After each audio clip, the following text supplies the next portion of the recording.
Good afternoon, beloved. Good afternoon. Woo! Wonderful. Welcome to Trinity United in the beautiful Smiths Falls. Smiths Falls is located on the traditional territory of the Algonquin peoples, dating back countless generations. We are grateful. We are grateful for our neighbors and family members, and we recognize the opportunity to exercise the ministry of reconciliation and acknowledge with respect their history, their spirituality, and their culture. Is there anyone here for the very first time? Oh, don't be afraid, do this. I'm not going to ask you for money.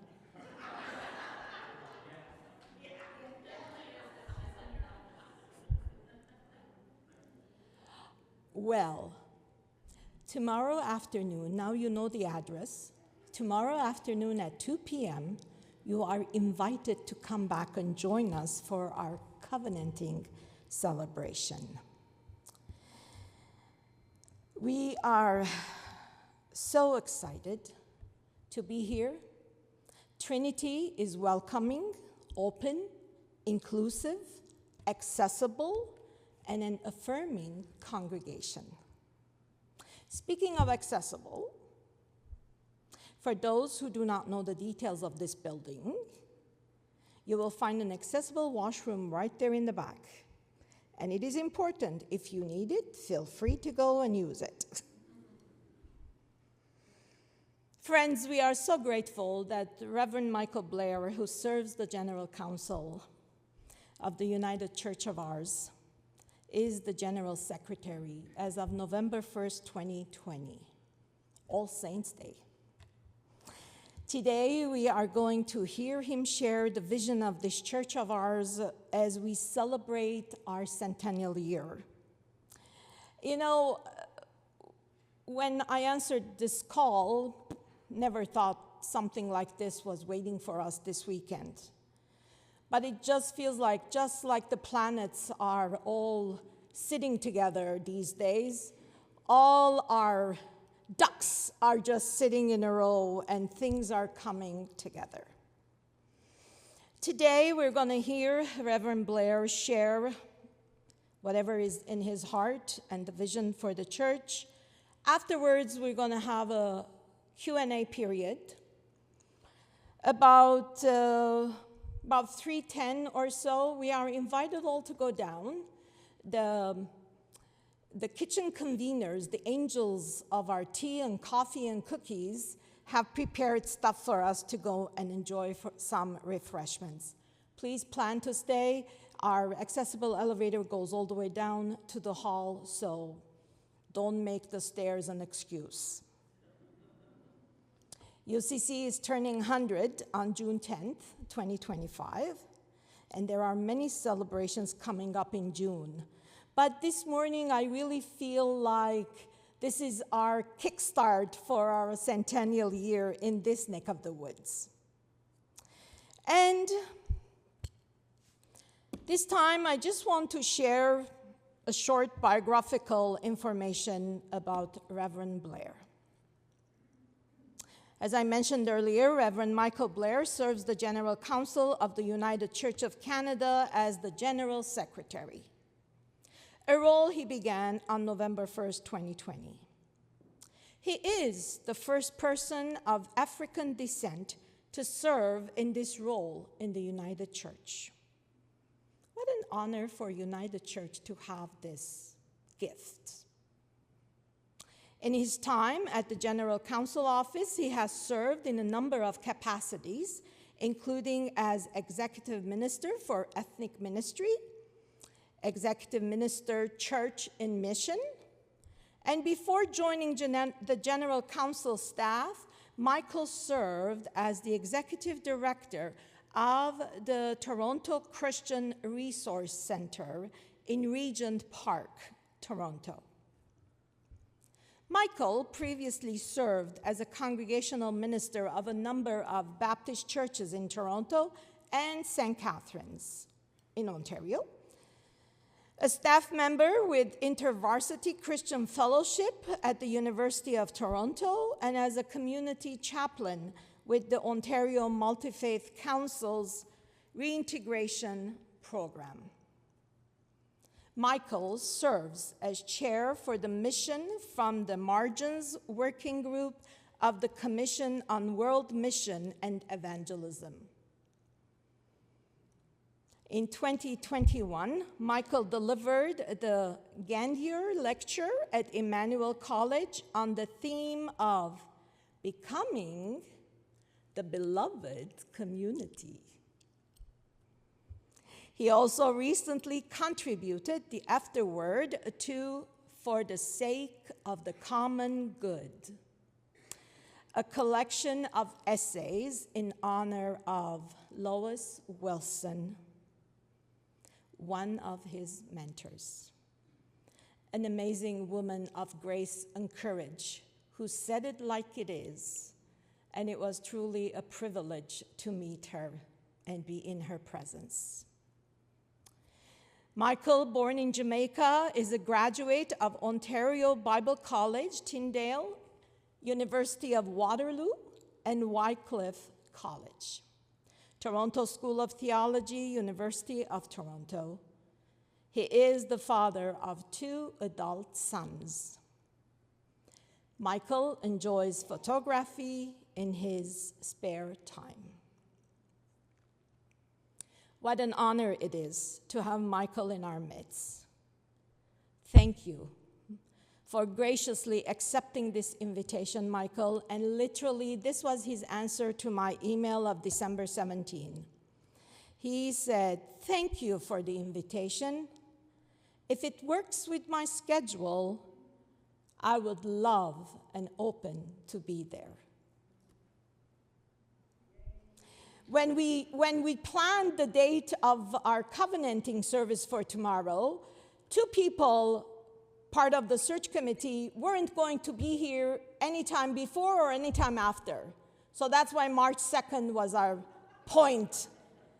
But then, all the stars lined up, and here we are.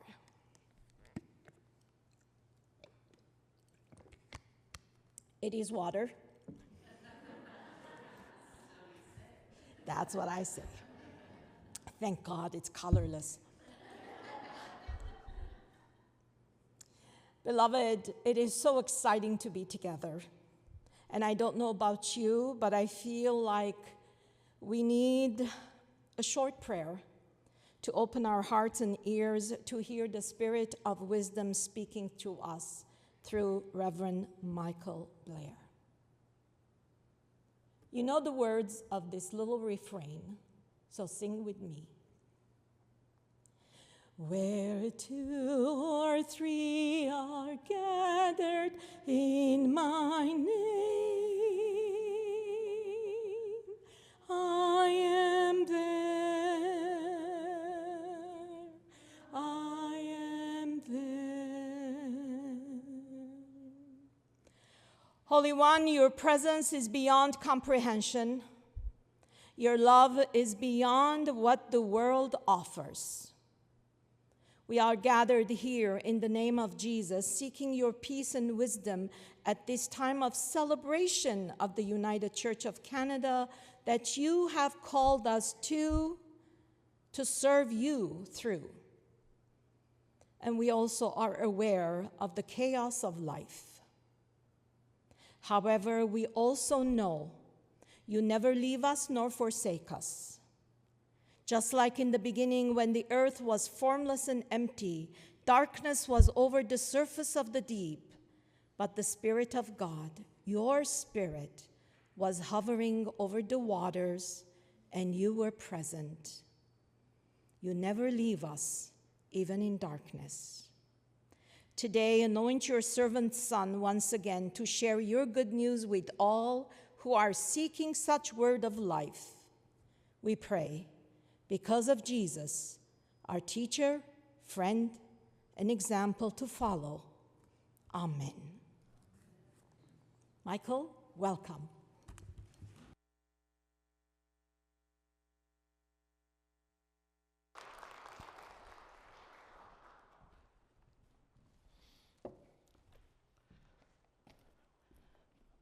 I know the folks on the, is it okay if I stand here? I feel a lot more comfortable than going up there. So good afternoon, friends, and thank you to Kui for the invitation to be with you.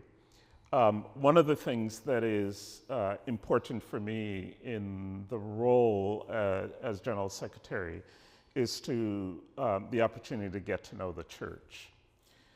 I know sometimes Toronto can feel like the Vatican, and we are separated from the reality, but it's very important for me to be able to connect with the church and understand.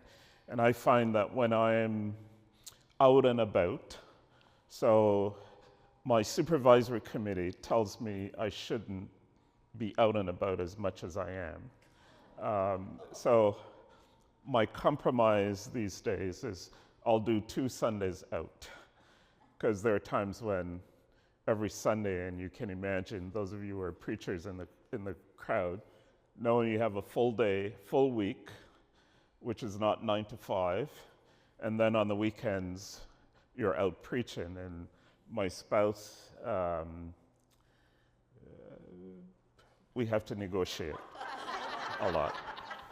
So, but it's good because it reminds me when I'm out and I see and understand and hear what is happening in the church, then as we struggle at the General Council office to kind of think through how it is that we're going to support the life of the United Church, then it gives me a sense of kind of what's going on. So I'm deeply appreciative for the opportunity to be with you this afternoon. And it's good in the weather to see so many of you out.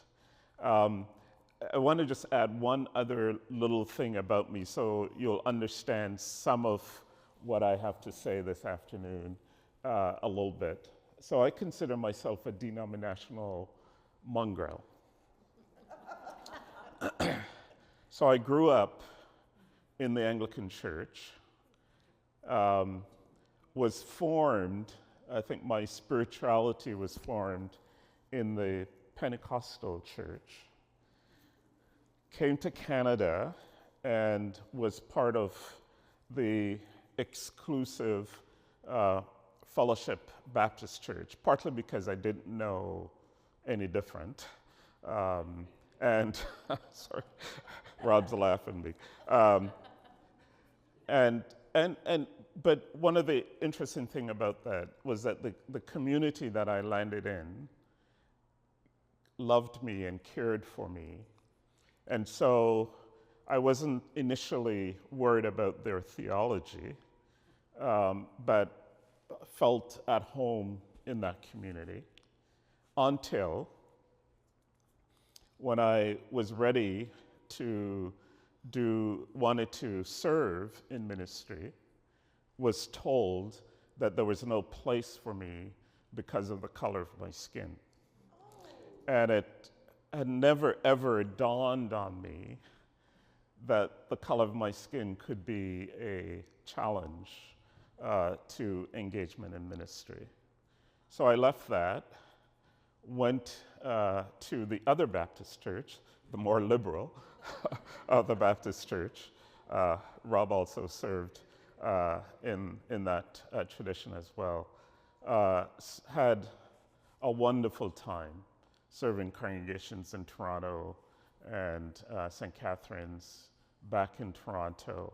And in fact, the first congregation I served as an ordained minister was also the last congregation I served within that family. I started in the congregation, went to other places, and then they invited me back to be their senior minister.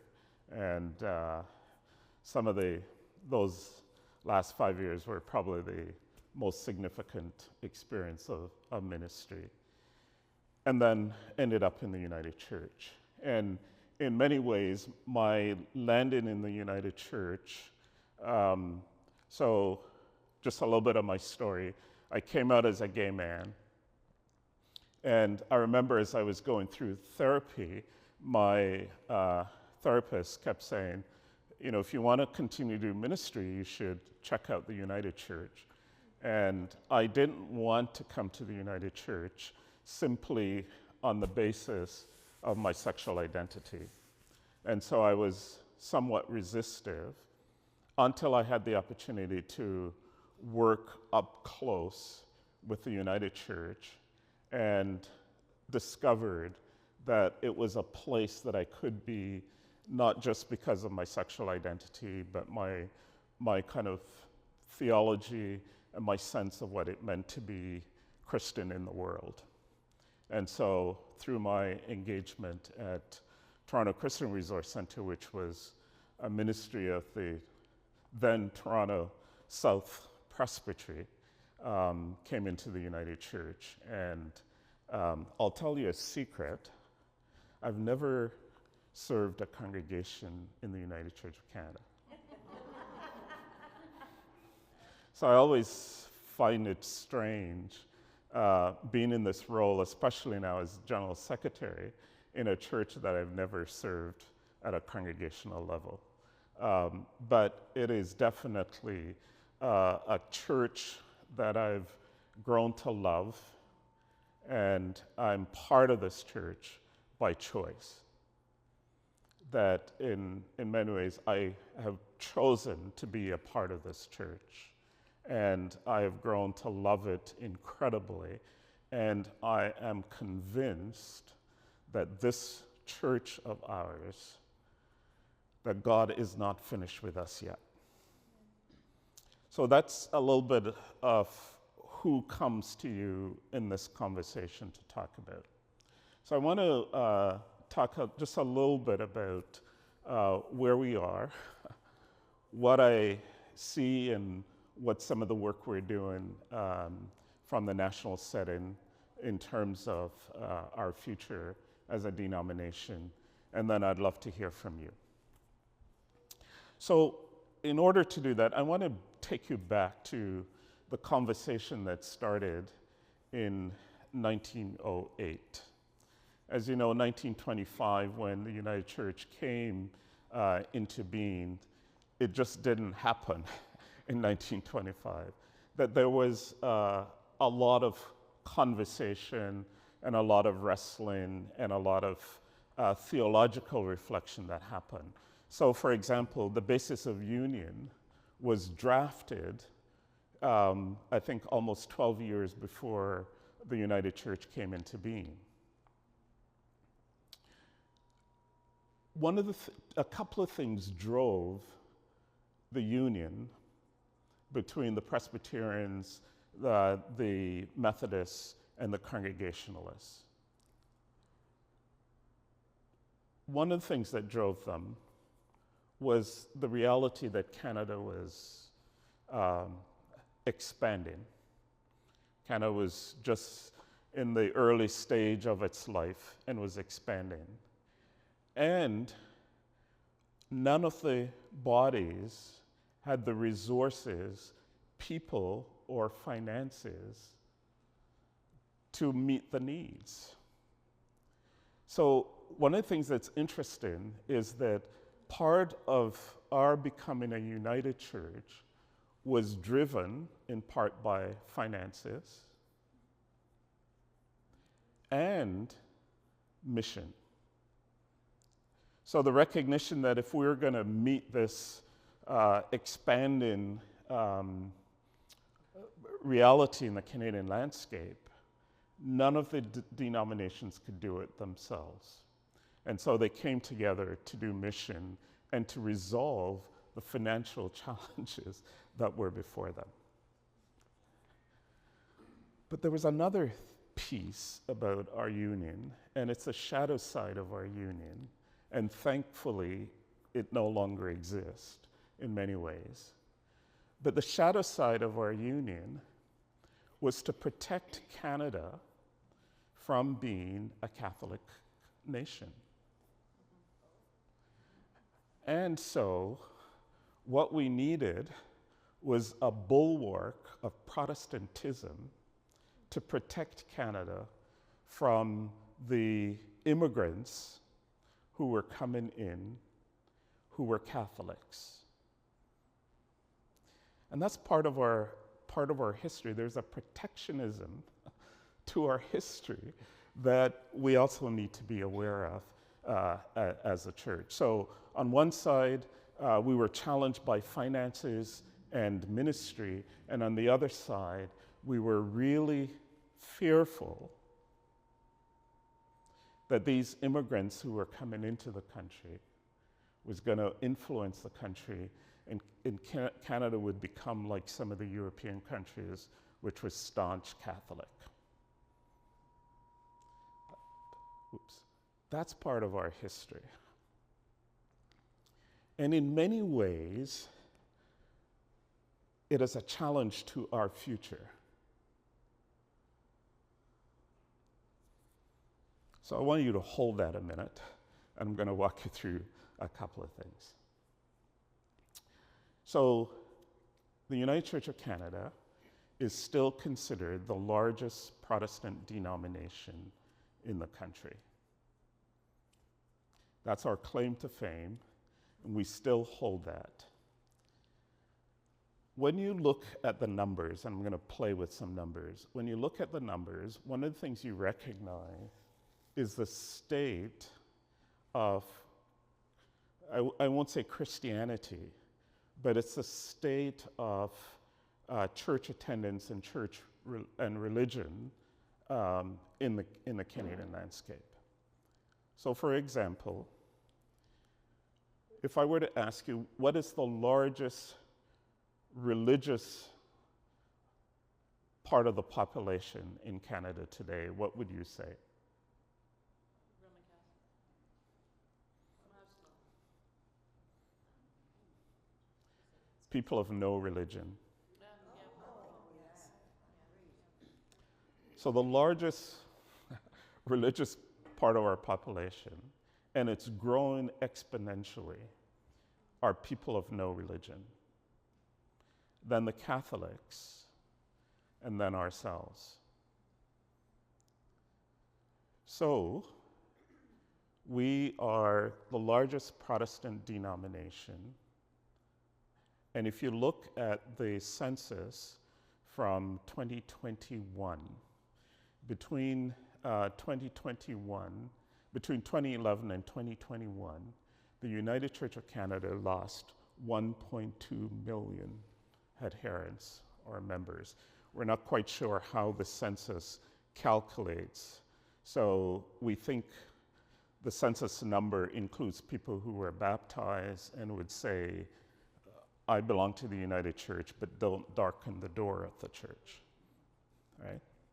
So we've gone from being in the census of 2.4 million people who identify with the United Church to 1.2 million people in 10 years,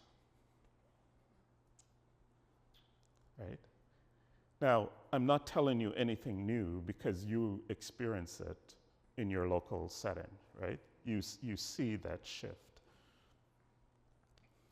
The average attendance of congregations, so if you do, all of you, some of you are familiar with doing the blue forms. Please do them, they're important. So the blue form tells us that the average attendance in the United Church of Canada is under 120,000 people. Again, I'm not telling you anything that you don't know. You experience that.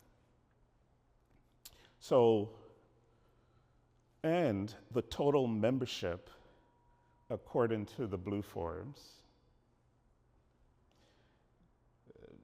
if I were to ask you what you think the total membership of the United Church, forget the census piece, what would you say the total membership of the United Church is? 500,000. 500,000? 325. 325. Again, I'm not telling you anything you don't know. You experience that. You know that reality. Recently, and again, we're only playing with the numbers from the blue form. So we took the numbers from 1992, 2023,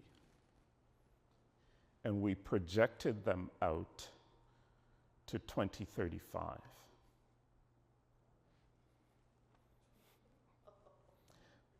Keep in mind that 2035 is 10 years out, right?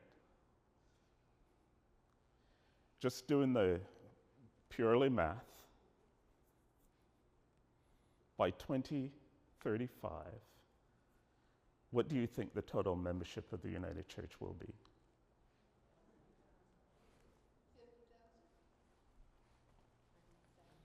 Judging by the age demographic, I would say it would almost collapse, because even looking in this room at the age demographic. It will be 8,000, just shy of 8,000.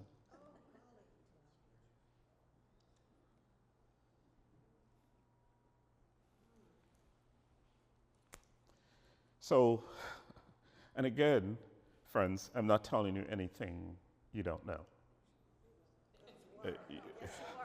Sorry. Well, but you've lived that, right? Because part of your history, you remember the days when your communities were a certain number and what you're experiencing now, right? So we can, as a denomination, stay the course, and in 10 years, 10 to 12 years, we no longer exist. We'll become a memory. Or we can say, is there something that we can try to do to change the course of where we're headed? So on the cusp of our centennial, 100 years, we are faced with a challenge.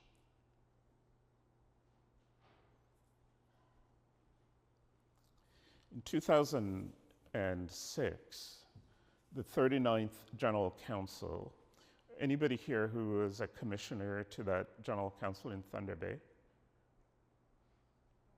Okay.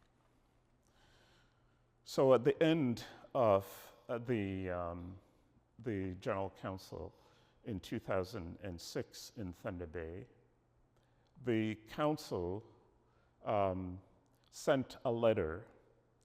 It was called a call to purpose. It was a letter from the church to the church. How many of you are familiar with that letter? Can I encourage you to pull it out? The letter ended with a prayer. And the last line of the prayer is this: God, propel us into your future, rooted in the richness of our past. At that General Council, a number of things happened which has put us, I think about it as the blueprint for our future.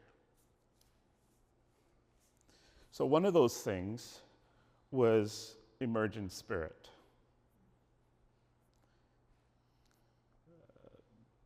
People remember that.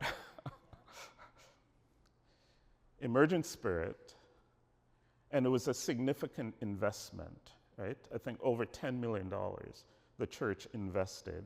In some ways, emergent spirit was ahead of its time. But what emergent spirit was about was to recognize that the United Church of Canada needed to be able to tell its story to a new generation. And so, easy answer squirrel, bobblehead Jesus, all those kinds of stuff came into play, right? As a way of saying we needed to find a way to talk about who we are. Because in that time, people said, if a church like this, and we did survey and talked about the values of the United Church in terms of inclusivity, in terms of a holding lightly rather than rigidly to certain theological themes. People said, that's the kind of church I wanted to be a part of, but they weren't coming in our doors. And so part of the challenge was we needed to find a way to go out to tell our stories. I mean, I remember, probably this was around 2010 or 2011. Can't remember the dates, they all blur. I was invited to speak at the University of Toronto to a group of students. We had been asked to contribute to a project that the chaplaincy was doing at University of Toronto. And so they asked me to come and speak at this event. There were over 200 young people in that room. And we talked about, most of them were queer or on the queer continuum, talked about the fact that the United Church of Canada was a church that created space for queer folks to belong to. And in that room, none of those 200 kids had heard of the United Church of Canada. Yet it's something we value as a church, right? And so part of it, what struck me was that we were one of the best kept secrets, right? People, we think we know who we are. People don't know who we are. So one of the blueprints that came out of the 2006 General Council, which I think is, for me, was a pivotal General Council, was a reminder to us as a church that we have to find new ways of telling our stories. And that we have lost the capacity to tell the story of who we are. Not just that we're good, nice people. And I must say the United Church has been infected with Canadian niceness.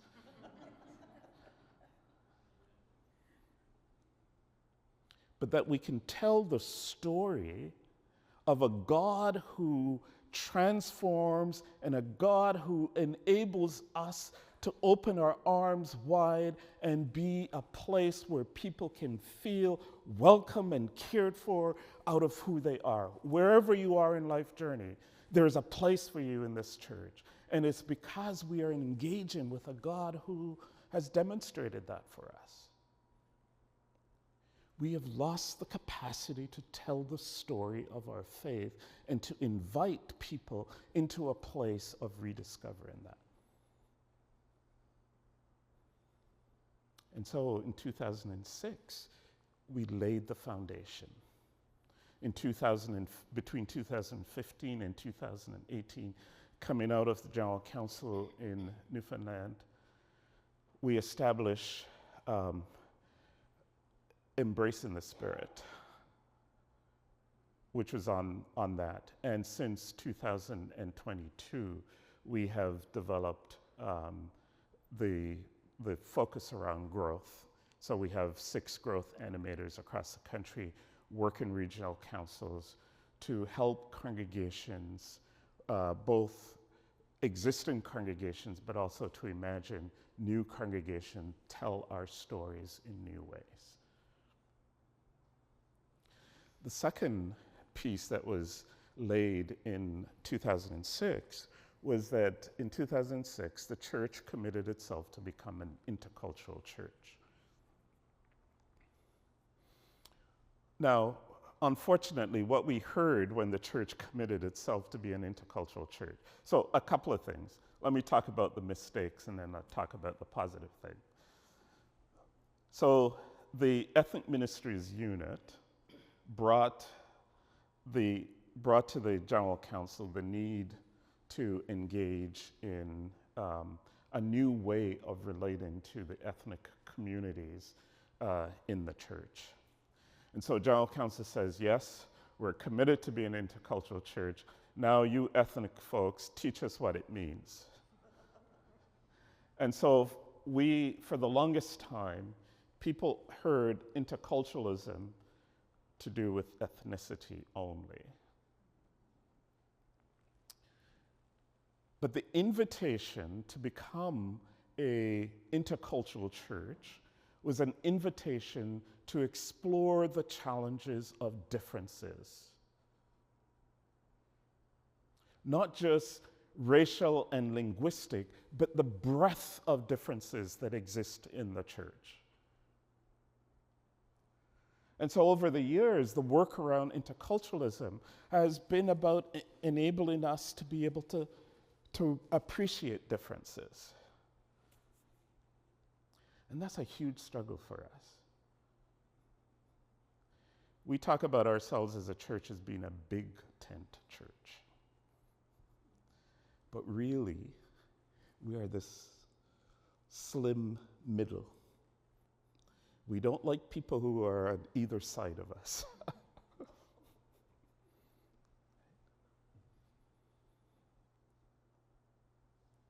And we have not learned how to appreciate our differences. And so partly because of our challenge of not really knowing how to live with differences and see differences as a gift, we get ourselves into trouble.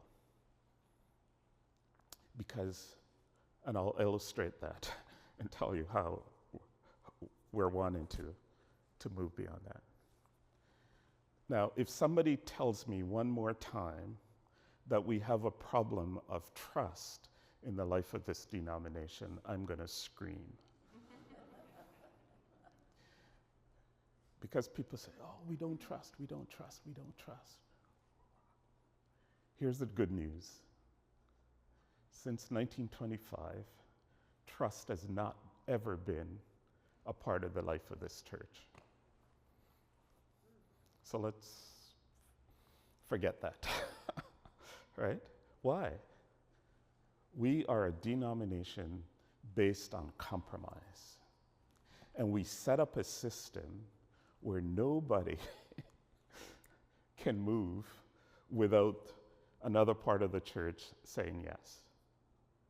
Because we don't trust each other. It's never been in our DNA to trust each other. We've always been suspicious of each other. So the challenge is, in a space where we don't trust each other, how do we move forward? And part of that moving forward is to recognize that because you see the world differently than I see it, doesn't mean that you're the enemy.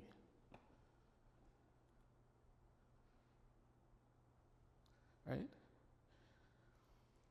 I was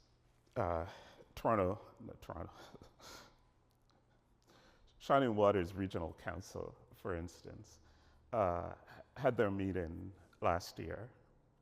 And there are a number of migrant communities that are part of Shining Waters. And so they asked the Ugandan church to lead their worship. So the folks in the Ugandan church led worship, and in their prayers, they addressed God as Father. Right? Now, for some of us, that ship has sailed for us. We are into inclusive language, and we will nail ourselves to inclusive language. But what if we imagined expansive language, right? And so there were quite a few people who got upset about the fact that there was so much God as Father language, right? And I understand it, I appreciate it. But let me play with you a little bit. Those of you who are in relationship, you have pet names for your spouses. Some of them you can say in public and some of them you can't, right? Appreciate that. But what if I came to you and say, you can't call your partner sweetheart? That when you say to your partner, sweetie, I go epileptic. Right? So what if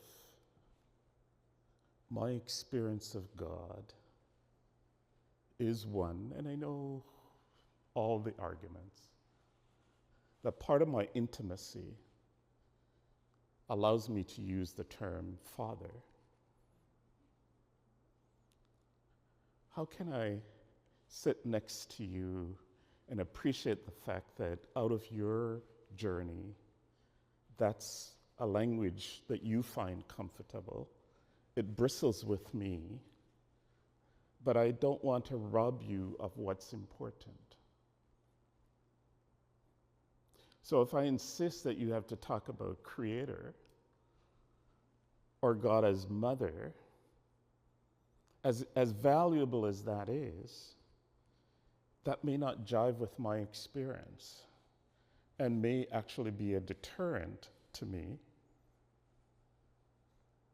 So can we find a space where we can appreciate that our experience of God is different, and that what I can do is celebrate the fact that you are in a relationship with God and you experience God in a particular way? My mother died in 2005. And my mom, there were six of us as kids. When my mother died and we were trying to make arrangements, and those of you who are in the room, if you haven't made your funeral arrangements, please do. Save your kids a lot of headache and grief. What we discovered was that my mother had 6 unique relationships.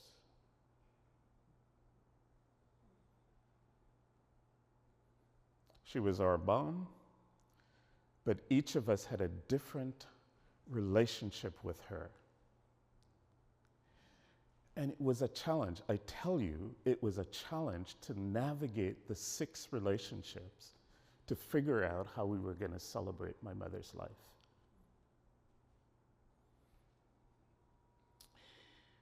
And initially it was like, what the hell? Excuse my language. Until we were able to kind of say, yeah, all of us had a relationship with her that was important, but it was different. And so we had to listen to each other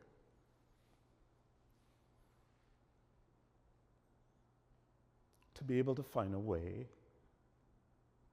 to celebrate my mother's life.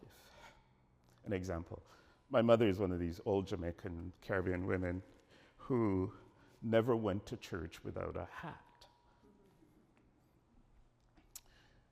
There were so many hats in the house. When my mother died, a bunch of us said, let's just select one of the hats. One of my sisters, because my mother never went to church without a hat, one of my sisters was convinced that there was no way we could put her in a casket and bury her without a hat on.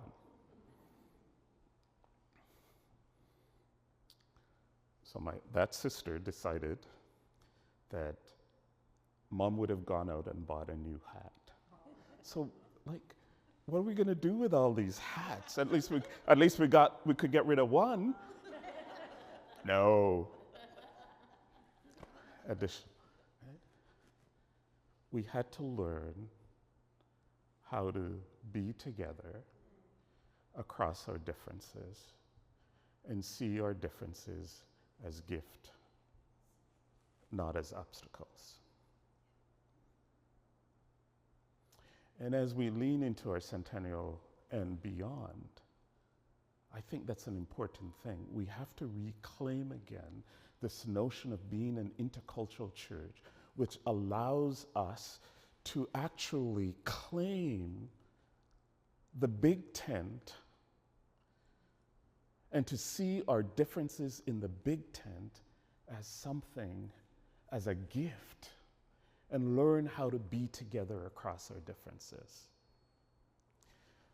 Friends, for some of us, that means, sorry. So I live in Toronto, as you know, and the congregation I go to is a stone's throw from the congregation down the street. Like, we can't afford 2 buildings of that size in that little place. We have to come together. But for Pete's sake, none of us are prepared to give up. And so we would rather struggle and die rather than give up and embrace the gift that because we are 2 different groups of people, that there is something about our coming and being together in our differences and celebrating that we can be one in the midst of our differences and we don't have to throttle each other to be like me. Or in some places where 2 congregations have amalgamated and there are 2 fonts, 2 communion table. Anyhow, I won't go there. So the capacity to tell our story, the capacity to deal with our differences, those foundations were laid at the 2006 General Council. There was a third thing that happened at that General Council, and that was the establishment of the then called Aboriginal Ministries unit in the General Council office. And so the relationship between the Indigenous church was set in a formal way in that meeting.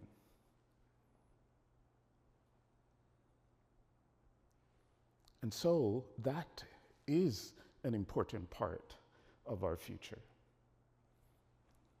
And the fourth thing, now, it's interesting because folks, whatever happens at General Council happens at General Council, and it doesn't trickle back down into our lives, right? And given that none of you were there. But what happened in the life of the church in 2006? A significant gift. Arliss, you know, I'm not going to go to you. Yes. Our song of faith. Right? So you see the framework for our future. Learning to tell our stories. Learning to articulate our faith in a way that fits the contemporary context, the song of faith. Every generation, the church is called to express its understanding of its faith in its own time and context. Interculturalism, which is an invitation to engage in our differences and the work with the Indigenous church, dealing with the sins of our past. So as we look to the next 100 years, and I think, God willing, And just to say, the church is God, and God will do what God will do. So, but in the next 100, as we move into this 100 years, it requires of us to be attentive to the stories we tell, how we tell the story of our faith. And so the call that we agreed to in 2022 of deep spirituality, bold discipleship, and daring justice is the framing for our future.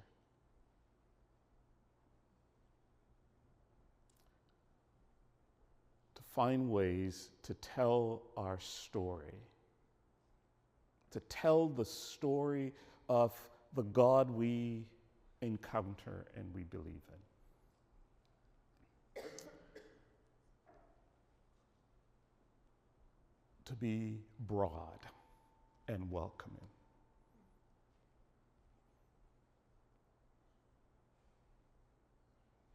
To root ourselves in the commitment to reconciliation with Indigenous peoples, but not just only to Indigenous peoples, to root ourselves into that space of reconciliation. That will be some hard work for us. We know how hard it has been to do the work with the Indigenous communities. But that's what we're called to in our future. And we're called to articulate in new and fresh ways our understanding of God. And so that's, folks, that's the vision. What will it mean of you?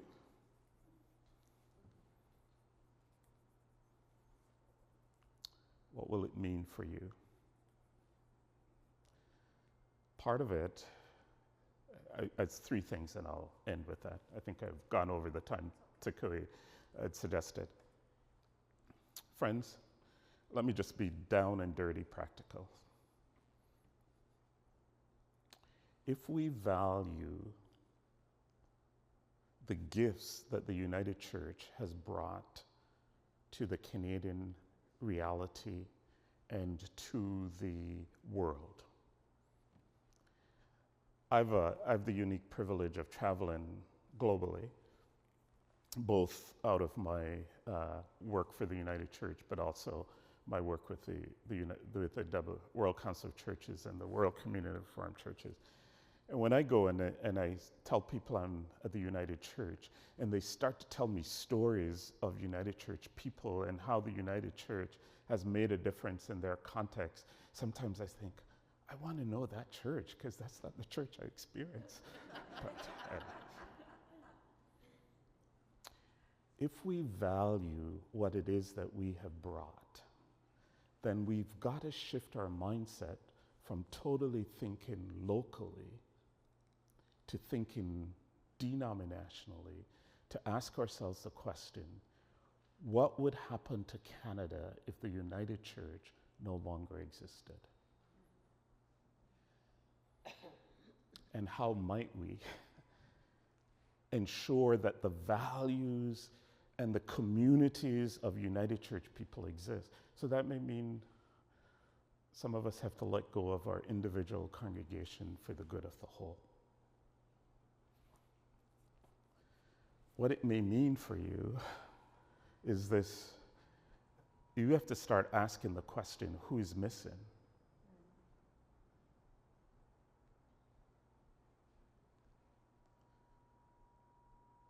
How do we as the people of God reflect who Canada is? And so who is missing is an important question I think we have to ask ourselves. And the final question is, I think for each of us and for each of our communities, is a question about how is it that we articulate our faith, our understanding of this God who has come among us, who has poured out love infinitely, how do we tell that story? Last night, coming in on the train, I could hear I could tell from his language that he was from a different tradition than ours. But this guy got into a conversation with his seatmate, and he was sharing his faith, talking about the difference God had made in his life, and they were in conversation. Most of us are afraid to talk about the difference that God has made in our lives. And I think part of our future, that bold discipleship, is an invitation again to say, how is it that I tell the story of my encounter with God? And how, I go to see a movie and I enjoy it and I tell my friends. I read a book and it's transformative and I tell people, you got to read this book. You've been part of church. It's not just inviting people to church, but how do you get excited about the God you encounter in church? To say, folks, hey, I'll stop there.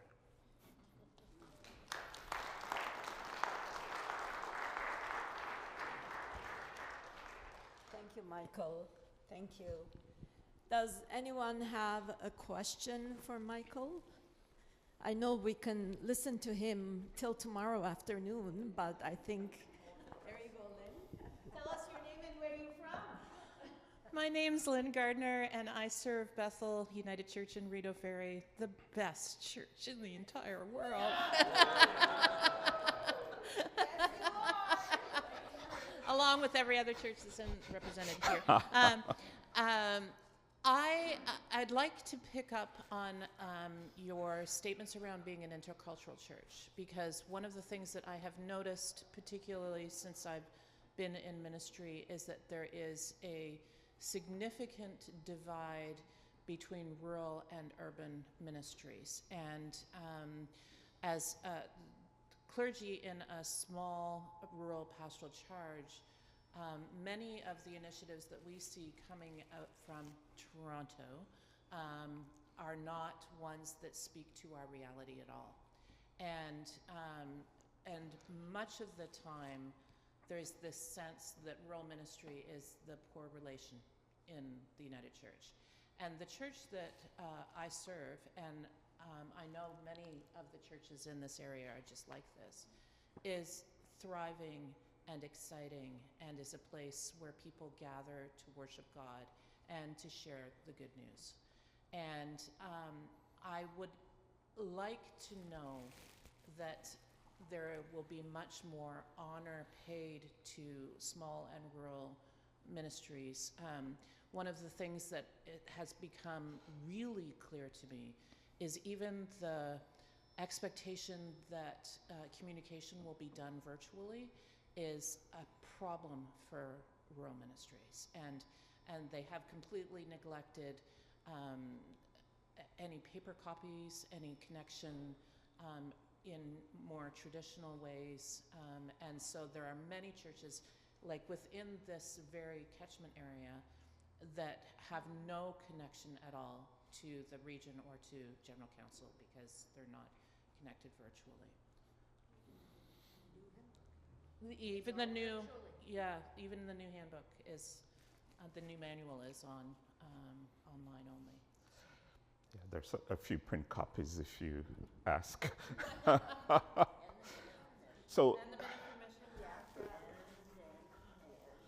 So I think I would just say this, is that we are very conscious, and certainly the management table that I chair, that's something that's on our agenda.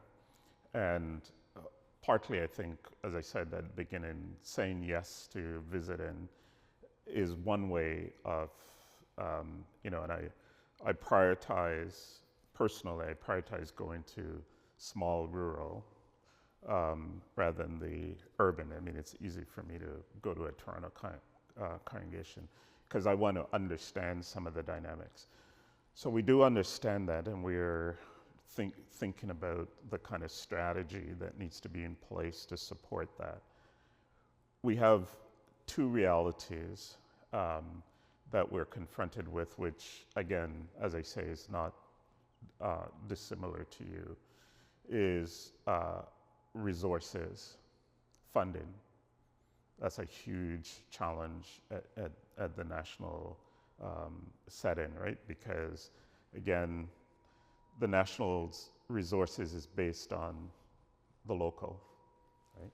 Assessment, whatever. So in some ways, the going to virtual solves some of it for some of us, but not all of us. And so that's an issue we're kind of wrestling with in terms of how to manage that. We also recognize that that in some of the rural communities, there's depopulation happening, which is not about us as church, but just the reality of people moving out of the rural areas for employment and all that kind of stuff.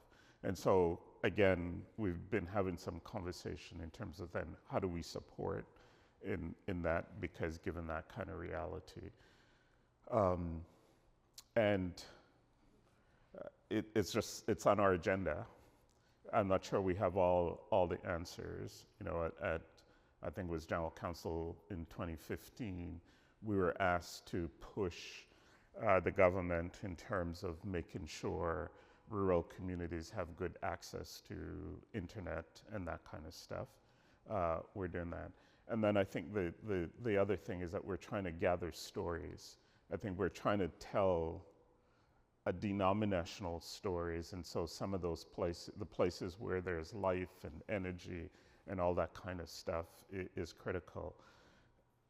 The piece, though, around, and I just want to make sure you understand that being an intercultural church is not fundamentally about racial diversity. It's about difference. There's theological difference, life differences, all that kind of stuff. And I think that's where the church, we're struggling nationally to figure out how we actually live within the diversity of the churches that we have across.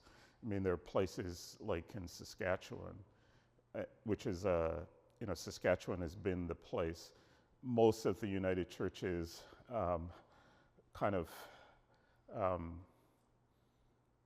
the things we value about our prophetic stance has come because the Saskatchewan church has pushed the denomination, right? We're finding that in Saskatchewan, most of the congregations there are becoming lay-led congregations. So, trying to address all this factor, it's not a satisfactory answer, but just to say that we are appreciative of the challenges, and we're struggling to try and figure out how best to address and support it, because we certainly don't want to have the poor cousins in the urban. And the reality, and it's a perception, right? Because a lot of our urban congregations are in worse shape than some of our rural congregations. Yeah. So, yeah. All right. Thank you. We can talk some more, Lynn, but it's no. I'm Judy Willows, and from the Toledo United Church, and St. Andrews. And it was interesting because a lot of us were in a meeting, the York meeting this morning, and a lot came out of that meeting, like ideas of how we can get connected, because, we're thinking we have to learn how to do Zoom. But if we have to learn how to do Zoom, we have to have internet. We have to have computers. And a lot of us just don't have the technology, but it was really cool because there are all kinds of programs out there, and for us to work together to learn those things. All comes down to money again, and they kept talking about grants. So there is information out there. It's a huge learning curve, and I think we just all need to get on board. And we thank you for doing what you do. Yeah. Anyone?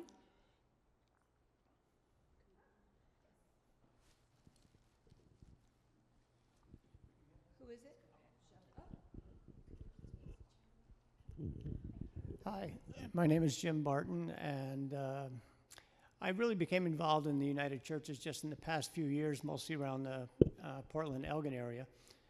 But I've been to about 10 or 12 of them around me. And it appears to me, I agree with what you're saying about we need to be able to go out and articulate our faith to other people and how important it is, especially to our relationship that we should be building with God all during our life. And the church is the community that we should be coming to be able to do that. And my observation in being involved with the United Churches is that the people aren't very well skilled or informed on how to actually do that. They don't know how to share their faith in a meaningful way that makes another person want to come to a church. I don't think people are staying away from the churches because they don't feel like going to be welcomed. I think their apprehension is they don't understand the need for it in the first place. And yet it is there. It was intentionally informed by the apostles in that first century as community, a place where people could come together and build each other up in their walk of faith, because the ultimate hope, of course, is to all realize the kingdom of God. So it appears to me that in order to increase the outreach, we need to increase the inreach, where we help people become more spiritually minded, more biblically literate, and grow in that so they are equipped to go out and share the gospel message, because, not to put it too crudely, but that's the marketing system for the gospel, people sharing it with other people. But we have to know it ourselves in order to share it with another person. And I don't see that emphasis there in the church in any of them. And in a few places where I've approached the leaders of churches about it, it was strongly denied. No, we don't want to do that. So I think that might be an issue.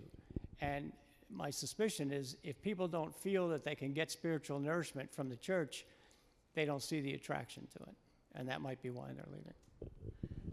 And I appreciate that. And I think in some ways, part of the need to support ministry personnel and lay leaders in the church to be able to do that. My quick example is this. Since 1988, the United Church has been a place of welcome for LGBTQ folks.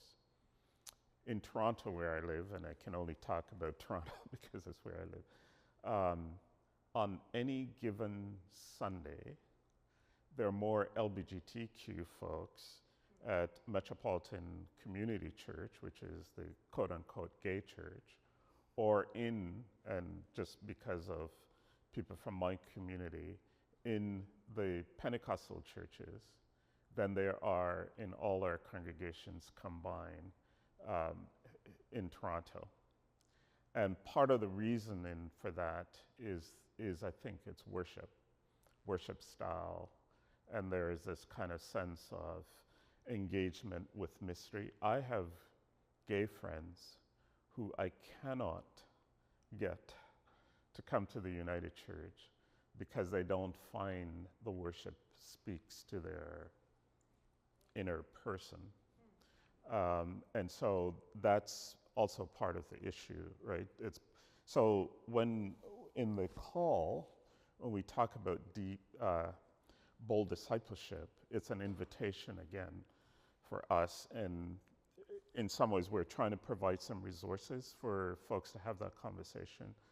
But we're inviting the church local to begin to have a conversation. What does discipleship mean, and what does discipleship look like in that place? But there's truth to what you've lifted up.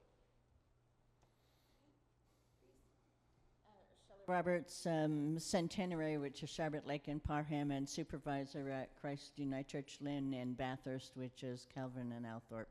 I'm just going to move to the political. We're in difficult times, Michael, and there hasn't been any statements from either national or the region about annexation or Ukraine or tariffs or and you know, if they don't want to make any statements, I mean, I guess that's their choice, but even a pastoral letter to the clergy saying, you know, this is a tough time, plus you've got Lent and Easter and annual meetings, would be appreciated. There's not much leadership that I'm seeing.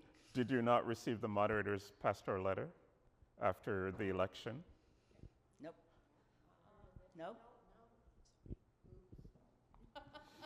Was it emailed or mailed? So there was a letter from the moderator, particularly after the orange guy got in. Just to say to clergy, we know that these are difficult days. So we thought that initially what we would do is reach out to clergy and to say that. So if you haven't gotten it, none of you as clergy in this room has seen that letter? No. Have you seen it? Absolutely got it. I thought it was fabulous. It was the link to the Mary Ann Budd Oh, okay. Washington Cathedral. Yeah. David Stevens Boys United Church. I got that. I thought it was just an excellent. And if people didn't get it, then it should be sent out again. Okay, so I'll do ask to see what's happening. On Palestine, Israel, almost every week we have sent something out, has said something out.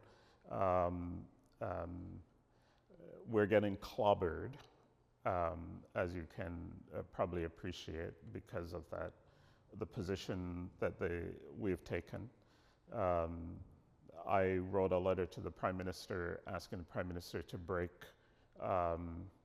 diplomatic relationship with Israel because of what was happening in Gaza. 10 rabbis have written to me asking me to rescind that letter, and just this week, a couple are coming out, a letter coming out on Tuesday, I think it is. So we've been speaking on that. We have a letter that's in process that we're doing ecumenically with the Anglicans, Lutherans, Presbyterians, and ourselves around the issues that the Orange Man is creating. But we're also wanting to do some advocacy around the border, right? Because immigration laws are changing. I think sometimes you may think we haven't said anything publicly. There is news items that go up every time we send a letter to a minister, and we've been doing that consistently, sending letters to the government on some of these issues. We probably haven't said as much about the craziness of the Orange Man. Particularly, I think, sorry, Trump, I don't like to use his name. We all understand. And we're trying to, so, for example, Pride Toronto has lost a significant amount of funding because the companies who would support it, who are connected to American companies, are fearful of thing.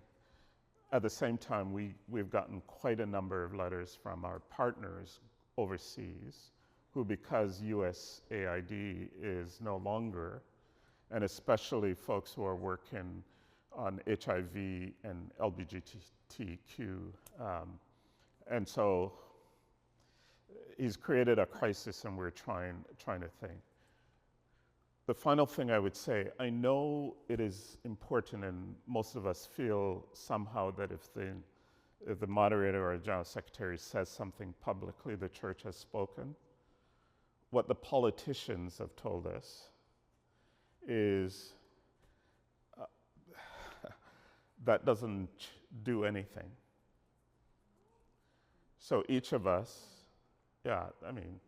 folks, the days are gone when the moderator could call up the Prime Minister and disagree with him or her, or mostly him. Those days are gone. The politicians tell us that if we want to move the needle, and it only takes 5, if they get 5 letters about any issue, then they see it as an issue. So when we come back to you as a church and say, you need to write to your MPs and to say, I'm concerned about this. That's the only way these days we're going to get things changed. We will continue to try and amplify. But so last August, I wrote a letter to the Prime Minister, the letter I mentioned about breaking diplomatic ties. I've heard from, as I said, rabbis, and I've heard from members of the United Church who say to me, how dare you speak on my behalf, blah, blah, blah. And I've heard from people who say, thank you for blah, blah, blah. The Prime Minister's office has not acknowledged receipt.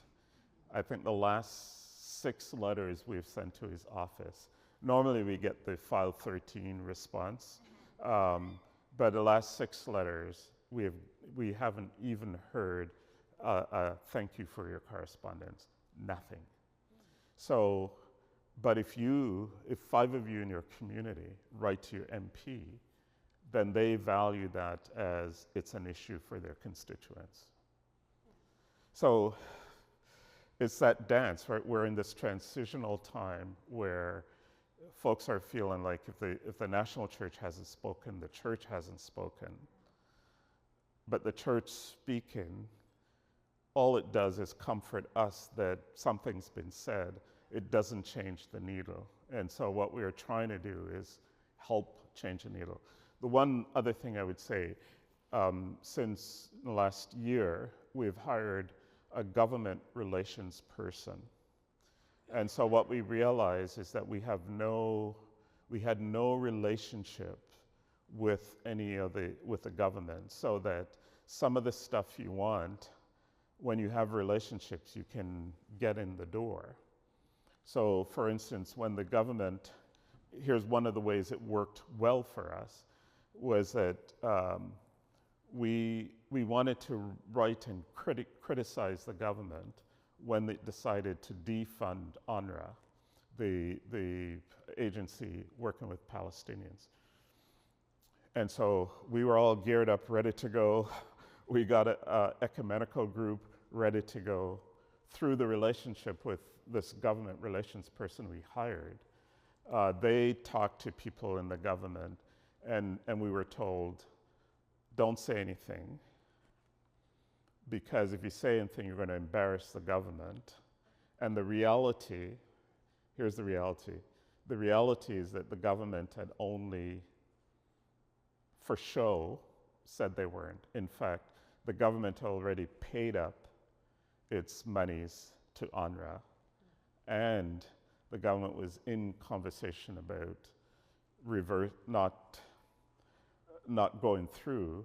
And so if we embarrass the government, we wouldn't move the needle. So that's the other piece that we have. So sometimes when you don't hear us speak publicly, it's because we are working behind the scenes to find a way in which to address the concerns with the political leadership. And so we don't say stuff publicly, and it is not that we don't care. Well, thank you so much, Michael. I just have one simple question. Here, you need to speak in because we're recording it. Just one simple question about the letter writing. You say it's more effective if individuals write. Is it also important to mention church affiliation when we do? Yeah, you can, yeah. And so I think if in your congregation, 20 of you decide, assuming that you may have 1 or 2, so as a member of the United Church, one of the things we thought of, which we haven't gone to, is to say, when there's an issue, we would come to you as a church and we would say, write to your MPs or even to the Prime Minister, let us know you've done that.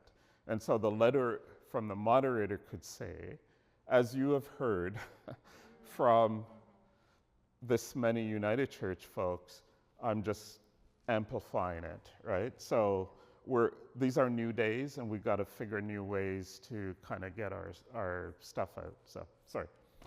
It's wonderful. Thank you, Michael. And just to reiterate what you just said earlier, just this Wednesday evening at our council meeting here at Trinity, we voted and decided to accept the invitation for the basic income group that's part of here. So it came through our social justice team, and the council agreed to add our name because they were wondering if Trinity United Church would support basic income guarantee for everyone. And what a wonderful way to get God's love out there through different avenues, right? It's not just the church, what we do, it's also what we do with others. So friends, I know we can listen to Michael all day or all night long. Lionel Richie can come and sing to us. But I think we all need a little bit of coffee or tea and some goodies and some sweetness to keep that sweetness of God's love overflow through us. Thank you so much for coming out. Let's go downstairs.